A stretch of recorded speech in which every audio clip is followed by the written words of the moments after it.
Good news today, नई उम्मीद जगाने वाला हिंदी न्यूज चैनल।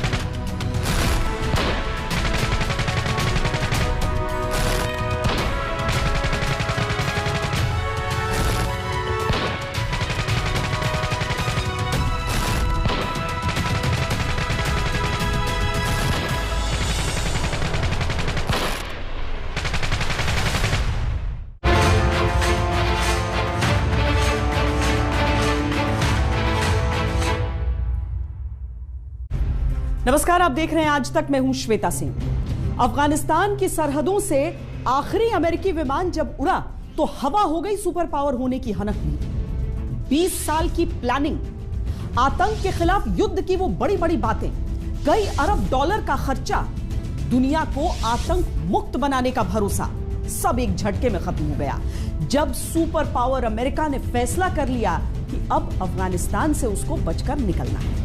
अमेरिका की यह हार क्या इस बात का इशारा है कि वो अब सुपर पावर नहीं रहा? The war in Afghanistan is now over.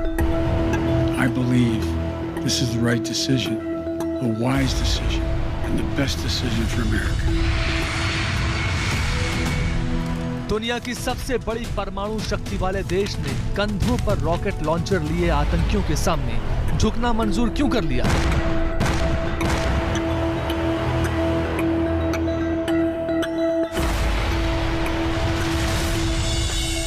I stand squarely behind my decision. After 20 years, I've learned the hard way that there was never a good time to withdraw U.S. forces. That's why we're still there. We were clear-eyed about the risks. We planned for every contingency, but I always promised the American people that I will be straight with you. दुनिया की number 1 सेना वाले देश ने चंद हजार दहशतगर्दों के आगे surrender क्यों कर दिया? We will continue our relentless efforts to help Americans, foreign nationals, and Afghans leave Afghanistan if they choose. Let me talk briefly about the Americans who remain in Afghanistan. We made extraordinary efforts to give Americans every opportunity to depart the country. We believe there are still a small number of Americans. दुनिया के सबसे ज्यादा रक्षा budget वाले देश ने हजारों million dollar के अमेरिकी हथियार वहीं छोड़ दिए और रफू चक्कर क्यों हो गए?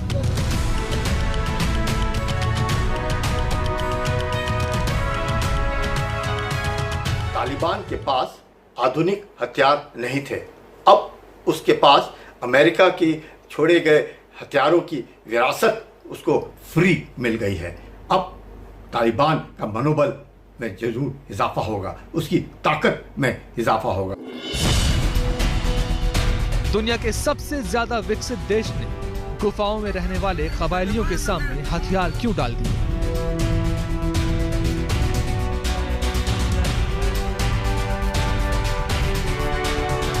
पर देखो औरतों के साथ कैसा बुरा करेंगे और बूढ़ों के साथ और बच्चे के साथ क्या करेंगे? Afghan women, I wouldn't trust them because they don't have a very clear good track record of keeping up their promises or something like that. The United States military has begun strikes. जो America अपने एक नागरिक की मौत पर भी बमों की बारिश कर देता था, वो खामोश क्यों रहने लगा है? उस देश का राष्ट्रपति सर झुकाकर मौन कब से साधने लगा? Thank you. Nobody has ever handled a withdrawal worse than Joe Biden. This is the greatest embarrassment, I believe, in the history of our country.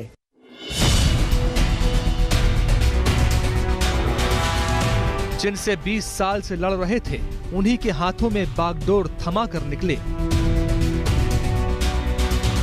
निकलना खुल्द से आदम का सुनते आए हैं, लेकिन बड़े बेआबरू होकर तिरे कूचे से हम निकले।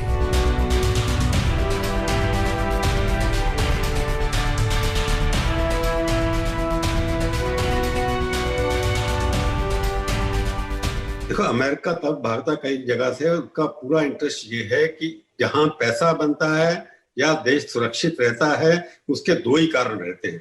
अमेरिका भाग गया इसलिए कि उनको लगा कि यहाँ पर रहना सुरक्षित नहीं है और उनका पैसा भी बहुत खर्च हो रहा है। पिछले 20 सालों के अंदर उन्होंने लगभग $2.5 ट्रिलियन वहां पर खर्च कर दिए। तो अमेरिका की फिलॉसफी बड़ी क्लियर है, समृद्ध अमेरिका, सुरक्षित अमेरिका। जब उनको लगा कि ना अमेरिका सुरक्षित है अब यहाँ पर रहना और ना समृद्ध हो रहा है, इसलिए यहाँ से भागना ही अच्छा है। तालिबान से समझौता करके अमेरिका ने उनके हाथों में अफगानिस्तान की सत्ता थमा दी।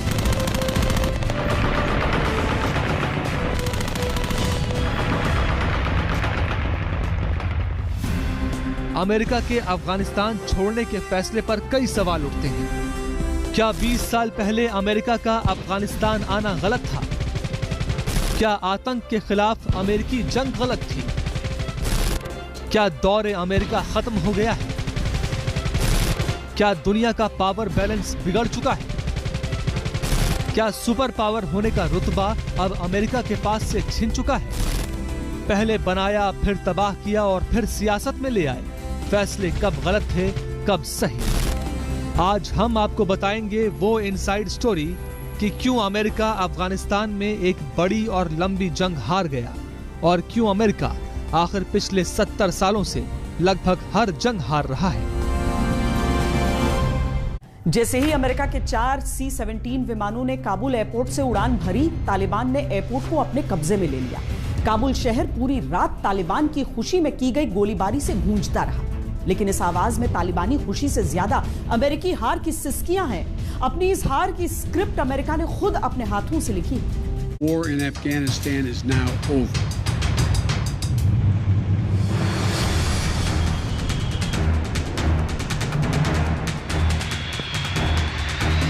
अमेरिका का आखिरी ग्लोब मास्टर उड़ा तो तालिबान ने अपनी जीत की खुशी में आतिशबाजी की।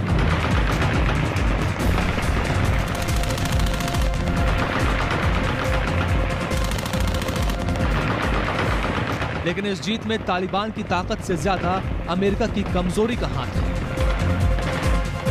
अमेरिका की सुपर पावर वाली छवि पर कालिक पुत गई है।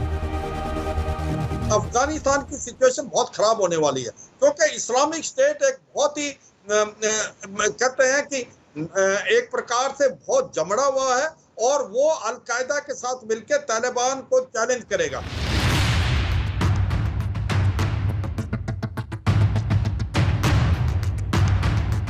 अमेरिका ने अपनी सबसे लंबी जंग से पैर पीछे खींच लिए। वो 31 अगस्त की तय डेडलाइन से पहले ही अफगानिस्तान से निकल गया।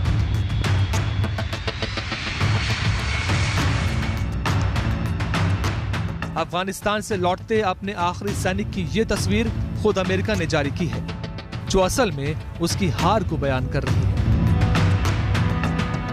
I'm here to announce the completion of our withdrawal from Afghanistan, and it was not a cheap mission. The cost was 2,461 U.S. service members and civilians killed, and more than 20,000 who were injured. Sadly, that includes 13 U.S. service members who were killed last week by an ISIS-K suicide bomber.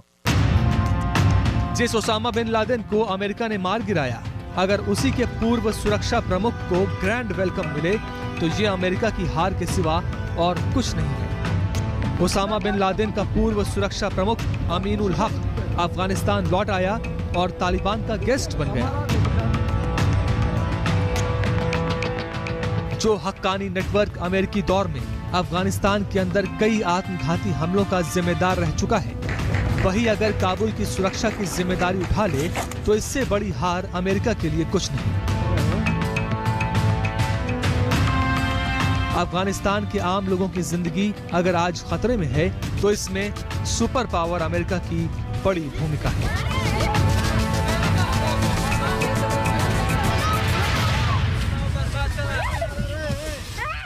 Taliban के साथ मैं समझता हूँ पढ़े लिखे लोग या middle class का कोऑपरेशन मुश्किल है वो होना। ये एक आतंकवादी संगठन है, अपने हिसाब से ये काम करेंगे जैसे पहले। इनका कोई डेवलपमेंट एजेंडा या प्रोग्रेसिव पॉलिसीज़ तो इनके पास है नहीं कुछ, और इनका मेन एजेंडा धार्मिक है, उसी को उन्होंने इम्प्लीमेंट करना, गवर्नमेंट बनाने से पहले ही इम्प्लीमेंट करना शुरू कर दी। फोर्ब्स के आकलन के अनुसार सुपर पावर अमेरिका अफगानिस्तान में 8,84,311 आधुनिक सैन्य उपकरण छोड़ाया है। इनमें M16 rifles, M4 carbine, 82 mm mortar launcher जैसे इन्फेंट्री हथियारों के साथ साथ हमवी जैसे सैन्य वाहन, ब्लैक हॉक हेलीकॉप्टर्स, A-29 लड़ाकू विमान, नाइट विजन, कम्युनिकेशन और सर्विलांस में इस्तेमाल होने वाले उपकरण शामिल हैं। हालांकि अमेरिका का दावा है कि उसने इन हथियारों को नष्ट कर दिया है।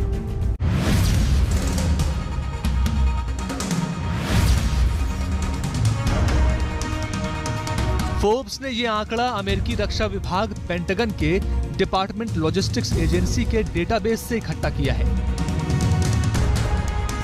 हालांकि अमेरिकी रक्षा विभाग के मुताबिक जो हथियार तालिबान के हाथ लग गए हैं वो अमेरिका ने डीमिलिटराइज्ड कर दिए हैं, यानी बेकार कर दिए हैं, ताकि वो दोबारा इस्तेमाल न किए जा सके। लेकिन कुछ विशेषज्ञों का मानना है कि इन हथियारों के कलपुर्जे ही तालिबान दूसरे देशों को महंगे दामों में बेच सकता है, जिनको अमेरिकी टेक्नोलॉजी की जरूरत है।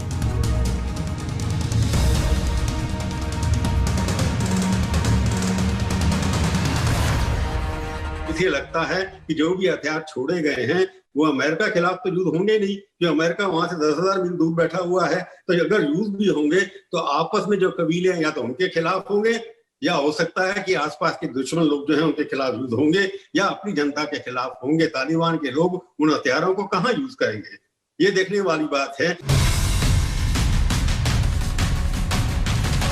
फिर भी सवाल लाजमी है, ऐसी भी क्या जल्दी थी सुपर पावर को कि अरबों डॉलर की अपने हथियारों तक को वापस ले जाना जरूरी नहीं समझा और उनको वहीं पर छोड़ दिया। तालिबान खुशकिस्मत है कि उसको विरासत में एक बनी बनाई 3.5 लाख स्ट्रेंथ की फौज मिल गई है, जो वेल ट्रेन्ड है, वेल आर्म्ड है, और साथ ही साथ उसको एक एयरफोर्स भी मिल गई है जिसमें हेलीकॉप्टर्स भी हैं और हवाई जहाज भी हैं। उसको अनेकों बख्तरबंद गाड़ियाँ और टैंक्स वगैरह भी मिल गए हैं। ऐसे में उनकी शक्ति बड़ी ज़बरदस्त बढ़ गई है। इसका सबसे बड़ा फायदा होगा कि तालिबान जो है एक स्ट्रॉन्ग सरकार होगी, जो पाकिस्तान और चीन के इशारे पर काम नहीं करेंगे, उनकी कठपुतली नहीं बनेंगे और अपनी सोच समझ के मुताबिक कार्रवाई करेंगे। 2 हफ्ते पहले तालिबान ने जब अफगानिस्तान पर कब्जा किया तो उसके पास राइफल और रॉकेट जैसे हथियार थे,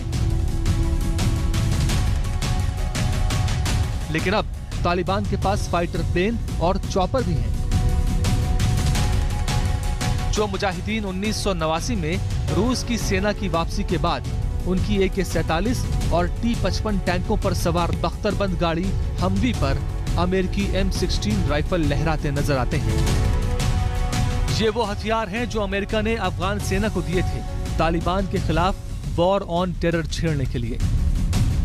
अफगानिस्तान में छूटे मिलिट्री इक्विपमेंट में 5.99 लाख से ज्यादा हथियार, 76,000 से ज्यादा सैन्य वाहन और 208 सैन्य विमान शामिल हैं। हालांकि अमेरिकी सेना का मानना है कि युद्ध लड़ना अगर महंगा सौदा है तो युद्ध खत्म करना भी उतना ही महंगा है।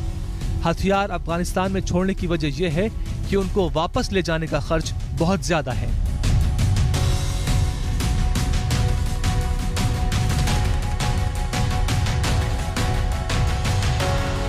अमेरिका की अफगानिस्तान को छोड़ने के अपने कारण हो सकते हैं, लेकिन जिस जल्दबाजी में उसने यह कदम उठाया उससे अफगानिस्तान के भविष्य पर सवाल खड़ा हो गया। तालिबान ने देश पर कब्जा कर लिया और अब हालात हाथ से निकल गए। हुआ ये कि तालिबान को जीत मिल गई, पाकिस्तान जो चाहता था वो हो गया और आतंकवादियों को भी एक पनाहगाह मिल गई।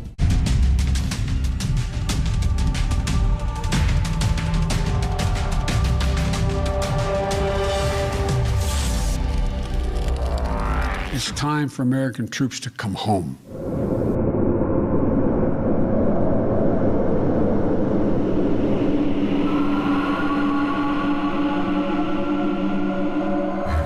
आखिर ऐसी नौबत ही क्यों आई कि अमेरिका को अफगानिस्तान से भागना पड़ा?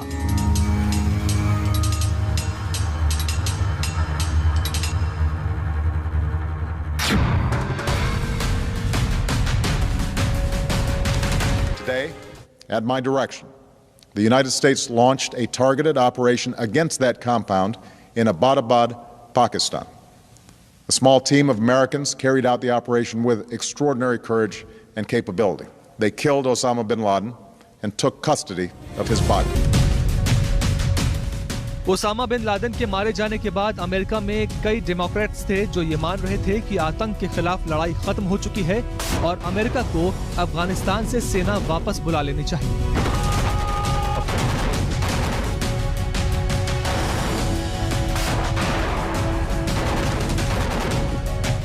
जबकि रिपब्लिकन्स का मानना इससे उलट था। जो बाइडेन ने चुनाव जीतने से पहले अफगानिस्तान से सेना बुलाने का वादा किया था, जो उन्होंने निभाया।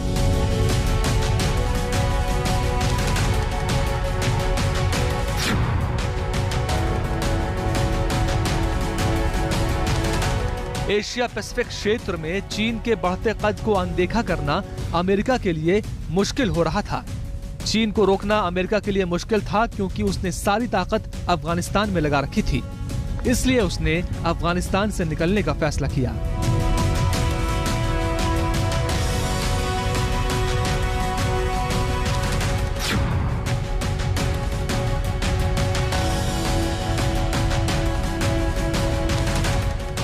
तालिबान के बदलते स्वरूप ने भी अमेरिका को अफगानिस्तान छोड़ने पर मजबूर किया।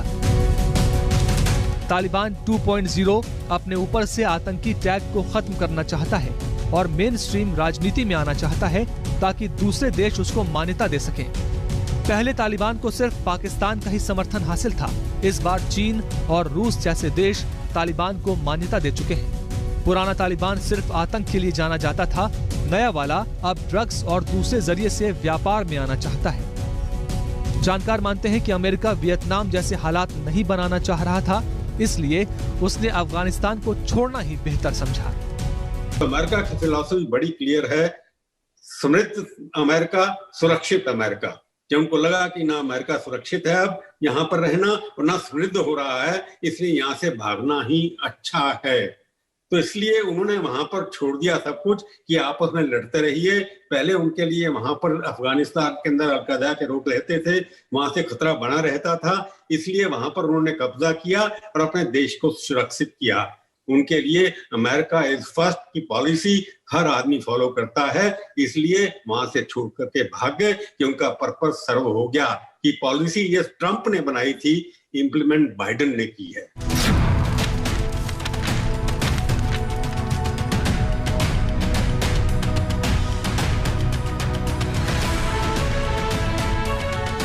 अमेरिका ने वॉर अगेंस्ट टेरर पर 20 साल में करीब $3 ट्रिलियन खर्च किए हैं। ऐसे मुल्क में इस स्तर की सेना को बनाए रखना अपने आप में महंगा सौदा है। सप्लाई चेन बनाए रखने के लिए पहले अमेरिका पाकिस्तान का सहारा लेता रहा है, लेकिन पाकिस्तान से बिगड़ते रिश्ते और चीन पाकिस्तान में नजदीकी की वजह से अब ये मुमकिन नहीं था। इसलिए अफगानिस्तान में सप्लाई मेंटेन करने के लिए अमेरिका अपने देश से ही सप्लाई एयरलिफ्ट कर रहा था, जिसमें करीब 45 से $50 बिलियन का खर्च हर साल आ रहा था। इसलिए अमेरिका ने अफगानिस्तान से निकलने का फैसला किया। To announce the completion of our withdrawal from Afghanistan and the end of the military mission to evacuate American citizens, third country nationals, and vulnerable Afghans. The last C-17 lifted off from Hamid Karzai International Airport on August 30th this afternoon at 3:29 p.m. East Coast time. And the last manned aircraft is now clearing the airspace above Afghanistan. And it was not a cheap mission. The cost was 2,461 U.S. service members and civilians killed, and more than 20,000 who were injured. Sadly, that includes 13 U.S. service members who were killed last week by an ISIS-K suicide bomber. वक्त एक break का है। Break के बाद दुनिया की सबसे ताकतवर सेना वाले देश का सरेंडर। देखते रहिए आज तक। शुरुआत से ही अफगानिस्तान महाशक्तियों के लिए खेल का मैदान रहा, लेकिन हर महाशक्ति ने अफगानिस्तान में हार का मजा भी चखा। ज़राथुस्त्र से अलकशेंद्र तक, तुर्कों से घौरी और गजनी तक, तैमूर से नादिर शाह तक, सोवियत संघ से तालिबान पार्ट 1 तक, अफगानिस्तान ने किसी को नहीं बख्शा। कई दौर आए गए, लेकिन अफगानिस्तान बना रहा। अब अमेरिका भी इससे बच नहीं सका और आखिरकार उसको भी अफगानिस्तान छोड़ना पड़ा। दुनिया की सबसे ताकतवर सेना को अफगानिस्तान से हार कर लौटना पड़ा।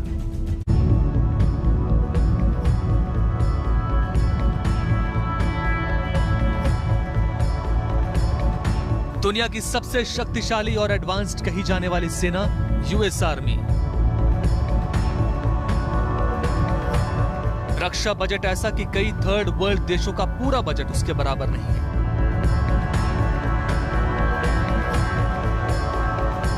सेना ऐसी जो क्षण में युद्ध के नतीजे बदल दे, लेकिन सच्चाई भी ऐसी जो खुद अमेरिका को आईना देखने पर मजबूर कर दे। हकीकत यही है कि 1945 के बाद से अमेरिका ने ज्यादातर बड़े युद्ध हारे हैं।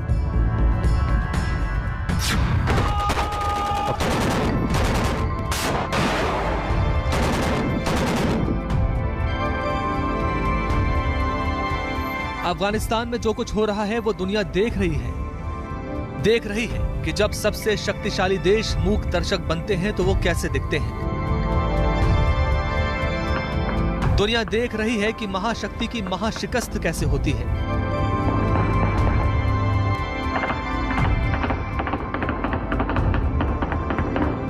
दुनिया ने आधी रात को अमेरिका को अफगानिस्तान से निकलते हुए देखा और इसी के साथ 21 साल लंबा चला युद्ध खत्म हो गया।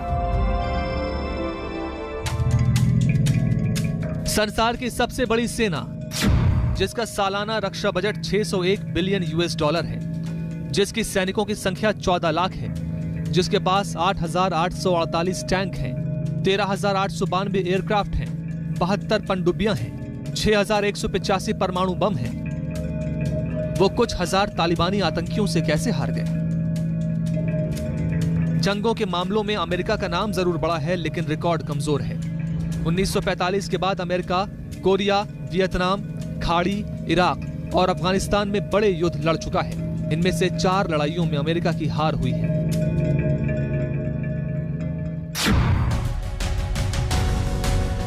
उन्नीस 1956 से 1975 तक चले वियतनाम युद्ध में अमेरिका ने 5 लाख सैनिकों को जंग के मैदान में उतार दिया, लेकिन अगले 4 सालों में हालात तेजी से बदलने लगे।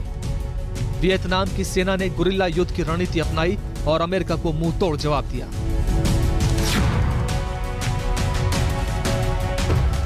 सुपर पावर कहा जाने वाला अमेरिका गुरिल्ला युद्ध के मैदान में हमेशा बैकफुट पर नजर आता है। खूंखार आतंकी संगठन इस्लामिक स्टेट का इराक के कई हिस्सों पर कब्जा है। अमेरिकी फौज के आगे IS के आतंकी बहुत कम तादाद में होंगे। इसके बावजूद अमेरिकी सेना वहां संघर्ष कर रही है। जाके वियतनाम के अंदर भी गए, वहां पर लड़ाई की, वहां से भी आकर के आ गए, क्योंकि अमेरिकन ट्रेनिंग, उनका माइंडसेट गुरिल्ला वार वाला नहीं है। उनको तो हथियार जो है टेक्नोलॉजी के बेसिस पर अमेरिका लड़ाई करता है, दिमाग की बेसिस पे नहीं करता। गुरिल्ला वार के अंदर दिमाग चाहिए, ताकत चाहिए। अमेरिकन सोल्जर के पास टेक्नोलॉजी है, बढ़िया से बढ़िया हथियार होंगे, इंस्ट्रूमेंट्स होंगे, जो कंप्यूटर की तरह वो काम करते हैं। गुरिल्ला जो है कंप्यूटर की तरह काम नहीं करते। गुरिल्ला वार के अंदर आपको छिपना भी आना चाहिए, फेंकना भी आना चाहिए, कुश्ती भी आना चाहिए। तो अमेरिकन ट्रेनिंग सिस्टम के अंदर गुरिल्ला वार की कोई ऐसी अच्छी स्थिति दिखाई देती नहीं है। मैंने तो पढ़ी नहीं है, हो सकता होगी। जहां भी गुरिल्ला वार क्योंकि अभी किया नहीं उन्होंने, जहां भी वार करने गए हैं वो हवाई जहाज के माध्यम से, जैसे वर्ल्ड वार को देखे तब भी उन्होंने देखा होगा आपने, तब भी वो आक्रमण हवाई जहाज से करते हैं। तो अमेरिकन जो है टेक्नोलॉजिकल वारफेयर में एक्सपर्ट हैं, गुरिल्ला वारफेयर में एक्सपर्ट नहीं है। जमीन की लड़ाई में वो बहुत मुश्किल से जीत पाते, क्योंकि वो अपनी जान बचाने में ज्यादा रहते हैं।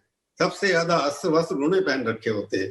तो गुरिल्ला वार में इसलिए हार जाते हैं कि उनको उस तरह की ट्रेनिंग नहीं दी गई कभी, क्योंकि इसी दूर बैठे हुए हैं कि उनको किसी से खतरा होता नहीं है। अमेरिकी हार का विश्लेषण करें तो कई बातें सामने आती हैं। स्थानीय संस्कृति को ना समझ पाना पहले नंबर पर है। दूसरा, अमेरिका को उन सभी युद्ध में हार का सामना करना पड़ा है जहां उसका मुकाबला स्थानीय विद्रोहियों से रहा है, जो अपने मकसद को हासिल करने के लिए लंबी से लंबी जंग करने के लिए तैयार रहते हैं। तालिबान ने भी वही किया। अफगानिस्तान में करीब 20 साल चले अमेरिकी कॉम्बैट मिशन को अमेरिका की सबसे लंबी जंग कहा जा सकता है। हो सकता है इसको वियतनाम युद्ध जितना भयानक न कहा जाए, लेकिन बात निकलेगी तो दूर तक जाएगी। तुलना होगी तो आलोचना भी होगी, क्योंकि इस वॉर अगेंस्ट टेरर में मरने वालों की संख्या भी लाखों में। हार्वर्ड यूनिवर्सिटी के लिंडा बिम्स और brown university cost of war project के अनुसार 20 साल चले इस युद्ध में 2448 अमेरिकी सर्विस सदस्यों की मौत हुई। 3846 अमेरिकी कॉन्ट्रैक्टर्स मारे गए। 66,000 अफगान पुलिस और सेना के जवानों की मौत हुई। 1144 अन्य देशों और नाटो सदस्यों की जान गई। 47,245 अफगान नागरिक मारे गए। 51,191 तालिबान और नॉर्दर्न अलायंस लड़ाकों की मौत के साथ साथ 444 सहायता कर्मी और 72 पत्रकारों की भी मौत हुई। अफगानिस्तान में अमेरिका ने अपने इतिहास का सबसे लंबा युद्ध लड़ा। इस युद्ध की अमेरिका को बड़ी कीमत भी चुकानी पड़ी। ये सच है कि अफगानिस्तान में अमेरिका ने तालिबान पर लगाम लगा दी थी, लेकिन इसके लिए उसे भारी मात्रा में जान और माल का नुकसान सहना पड़ा। अमेरिकी सरकार के आधिकारिक आंकड़ों के मुताबिक साल 2010 से 2012 के बीच अफगानिस्तान में अमेरिकी सैनिकों की संख्या 1 लाख को पार कर गई थी। उस वक्त अफगान युद्ध पर अमेरिका का सालाना खर्च $100 अरब को पार कर गया था। अमेरिकी रक्षा मंत्रालय के अनुसार अफगानिस्तान युद्ध पर अक्टूबर 2001 से सितंबर 2019 के बीच $778 अरब खर्च हुए।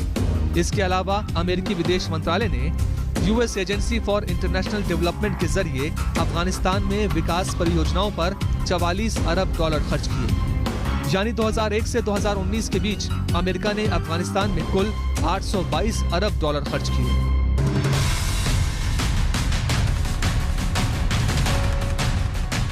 जब तक देश उनका सुरक्षित था, उनको अब लगा कि अफगानिस्तान को छोड़ने से ज्यादा सुरक्षित हैं, पैसा भी हमारा काम खर्च होगा, तो उन्होंने पैसा भी बचाया, वहां पर आपस में लड़ने के लिए उनको छोड़ भी दिया। बाकी लोगों को जो आसपास के लोग हैं या यूरोप के लोग हैं या भारत के लोग हैं, उनकी कोई भी चिंता उनको नहीं है। अमेरिका की बात, कोई भी सरकार हो वहां पर, चाहे डेमोक्रेटिक गवर्नमेंट हो चाहे रिपब्लिक हो, अमेरिका इज फर्स्ट। उनके लिए अमेरिका इज फर्स्ट की पॉलिसी हर आदमी फॉलो करता है, इसलिए वहां से छोड़ करके भाग गए कि उनका पर्पस सर्व हो गया। कि पॉलिसी ये ट्रंप ने बनाई थी, इंप्लीमेंट बाइडेन ने की है। सैन्य गतिविधियों के अलावा अमेरिका ने अफगानिस्तान में 2002 के बाद से पुनर्निर्माण गतिविधियों पर $143.27 अरब खर्च किए हैं। इनमें से आधा पैसा अफगानिस्तान के सुरक्षा बलों पर खर्च किया गया है, जिसमें अफगान नेशनल आर्मी और पुलिस बल शामिल हैं। लगभग $36 अरब अफगान सरकार और विकास योजनाओं के लिए दिए गए। लिंडा बेम्स और brown university cost of war project के अनुसार अफगानिस्तान और इराक युद्ध के लिए अमेरिका ने सीधे तौर पर 2020 तक $2 ट्रिलियन का कर्ज लिया। इस पर 2050 तक अनुमानित ब्याज करीब $6.5 ट्रिलियन हो जाएगा। अमेरिका का अफगानिस्तान और इराक में सीधे युद्ध भले ही खत्म हो गया हो, लेकिन उसके खर्चे खत्म नहीं हुए। इन दोनों युद्ध के दौरान शामिल रहे सैनिकों की स्वास्थ्य देखभाल, विकलांगता और अंतिम क्रिया में अमेरिका को करीब $2 ट्रिलियन खर्च करने होंगे।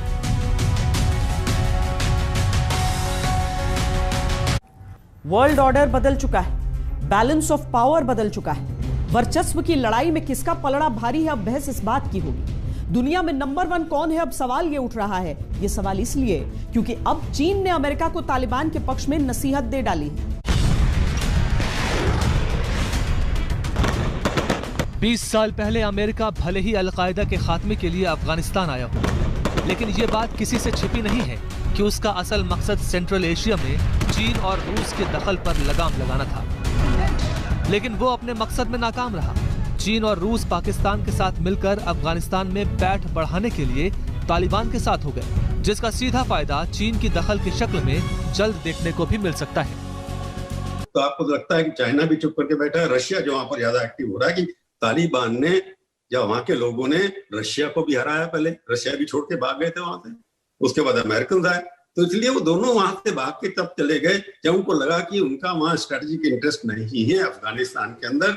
अफगानिस्तान अफगानी लोगों के हाथ में छोड़ दिया जाए, वो आपस में या तो लड़ मरेंगे या किसी और के कब्जे में चले जाएंगे। अब चाइना वहां पर कितनी देर तक अपना इन्फ्लुएंस डालता है, हाँ, भारतवर्ष के लिए तो खतरा बढ़ गया। दरअसल चीन की नजर अफगानिस्तान की खनिज संपदा पर, जिसके लिए वो तालिबान को मान्यता दे चुका है, तालिबान के नेताओं से मिल चुका है और अब खुलकर तालिबान की तरफदारी करना भी शुरू कर दी है। चीन ने अमेरिका को तालिबान की मदद करने की भी नसीहत दी। चीनी विदेश मंत्री वांग यी ने अमेरिकी एंटनी ब्लिंकन से फोन पर बात की और कहा कि अफगानिस्तान की स्थिति पूरी तरह बदल गई है। ऐसे में सभी पक्षों का तालिबान से संपर्क करना और उसे सक्रिय रूप से राह दिखाना आवश्यक हो गया है।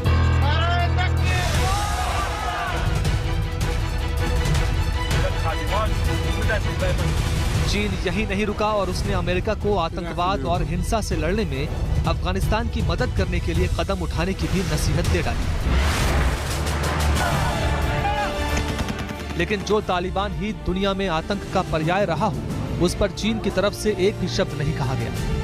इसकी एक सबसे बड़ी वजह तालिबान को आंकने में हुई अमेरिकी चूक है। It's a terrible time for our country. I don't think in all of the years our country has ever been so humiliated. I don't know, would you call it a military defeat or a psychological defeat? There's never been anything like what's happened here. And that's not what it's all about. It's a great thing that we're getting out, but nobody has ever handled a withdrawal worse than Joe Biden. This is the greatest embarrassment, I believe, in the history of our country. हमारी इस पेशकश में इतना ही। देश और दुनिया की बाकी खबरों के लिए आप देखते रहिए आज तक।